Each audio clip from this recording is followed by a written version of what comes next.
ลูกเจ้านาบิวกับแม่เยดำครับสองตัวนี้ตัวนี้คือพอครับต้องเป็นตัวเมียดีแล้วล่ะแรกรุ่นว่าเห็นเป็นตัวผู้ว่าแม่นจะเป็นแม่สาวจะทักทายครับตัวนี้มันออกขึ้นแม่เยดำผู้หนึ่งเมียหนึ่งตัวหนึ่งสีคือแม่ตัวหนึ่งสีคือพอน่าจะแจ่มอยู่นะสวยมหานครนะครับหมวกเกียร์ดำ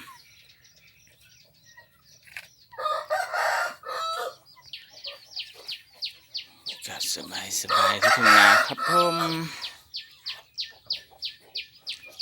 มีลูกเท่าน้ำโชค